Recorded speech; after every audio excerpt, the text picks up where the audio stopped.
Hendaklah kamu sempurna seperti Bapamu di surga sempurna. Ini permintaan Yesus bagi para murid dan orang-orang yang mendengarkan Dia pada saat Dia berkhotbah, pada saat Dia mengajar, yang kita kenal dengan khotbah di bukit. Kenapa Yesus mengajak mereka supaya menjadi sempurna? Apakah tidak cukup mereka itu diajar berdoa atau membaca kitab Taurat setiap hari? Karena tujuan membaca kitab Taurat, berdoa, berderma, berpuasa, supaya orang itu bisa menjadi sempurna. Sekalipun selama hidup ini kita tidak pernah menjadi sempurna, tetapi tujuan itu harus dihidupkan. Agar dengan demikian, orang masih percaya bahwa Tuhan ada dan Tuhan itu sempurna. Bila mana orang hanya mementingkan diri sendiri, lalu membenarkan diri sendiri, lalu orang selalu mempersalahkan orang lain dan berbuat jahat kepada orang lain yang tidak menguntungkan dia, sekalipun dia itu sangat mengasihi orang yang dia kasihi, memberi banyak harta, memberikan pada orang lain yang dikasihinya, berkorban bagi orang lain yang dikasihinya, itu semua menjadi sia-sia. Karena bertentangan dengan hakikat Tuhan.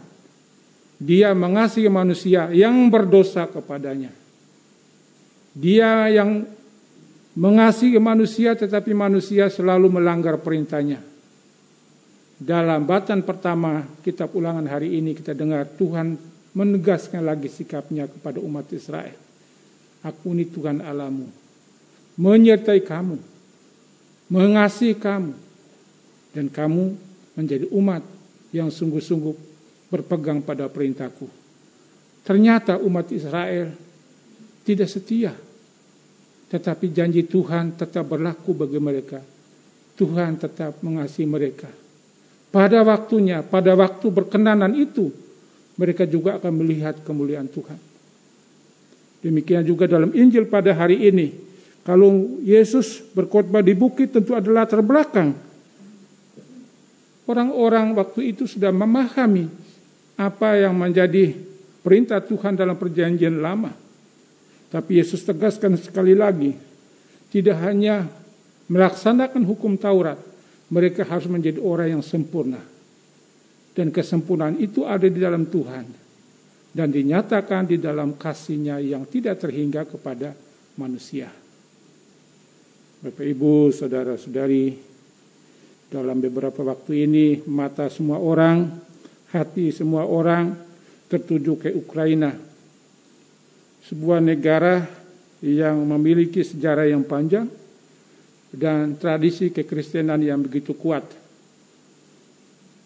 yang sampai saat ini boleh dikatakan Eropa bagian timur masih setia di dalam iman dibandingkan dengan bagian yang barat, di mana banyak orang ateis, agnostik. Tapi kenapa di bagian itu sekarang orang menderita begitu banyak, dan sekarang adanya perang. Rusia sebagai negara yang besar datang mencaplok begitu saja negara yang kecil. Dan bukan baru kali ini. 2014 mereka mengambil Crimea dari Ukraina. Ukraina tidak bisa berbuat apa-apa karena kalah persenjataan. Lalu ada 2 wilayah bagian timur mereka dukung memisahkan diri dari Ukraina. Lalu menuduh Ukraina ini ada neonasi. Maka dengan mudah mereka masuk dengan segala mesin perang yang luar biasa, memporak-porandakan Ukraina. Tidak hanya sasaran militer, tapi bangunan, sarana sipil, orang-orang yang tidak tahu apa-apa juga menjadi korban. Pengungsi sudah hampir 2 juta. Tetapi di televisi Indonesia kita hanya melihat orang berbicara tentang siapa yang salah, siapa yang benar. Lalu strategi militer, sanksi-sanksi dan sebagainya. Tidak ada orang yang berbicara tentang kemanusiaan. Tidak ada orang yang berbicara tentang pertobatan. pengampunan, dan kasih. Itulah tugas kita, bahwa kita diajak oleh Tuhan Yesus supaya di dalam keadaan seperti ini tetap berdoa.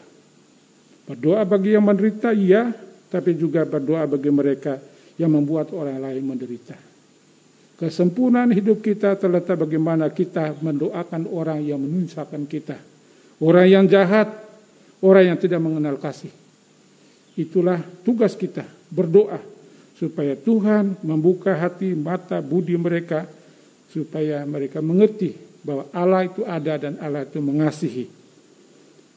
Kita pada hari ini luar biasa, firman Tuhan begitu bagus. Sangat radikal memang. Yesus katakan, kasihlah musuhmu dan berdoalah bagi mereka yang menganiaya kamu. Ini pasti tidak berlaku bagi musuh-musuh Tuhan, musuh-musuh Yesus. Mana mungkin mengasihi musuh? Mereka itu harus dibinasakan, dihancurkan, diremukkan. Tetapi firman Tuhan itu bertahan sepanjang masa. Firman Tuhan itu menyelamatkan. Dan kita percaya bahwa kalau kita berdoa dengan iman, memberikan hidup kita dalam pelayanan kepada orang lain di sekitar kita dengan hati yang bersih, Tuhan tentu saja memberikan kedamaian kepada kita.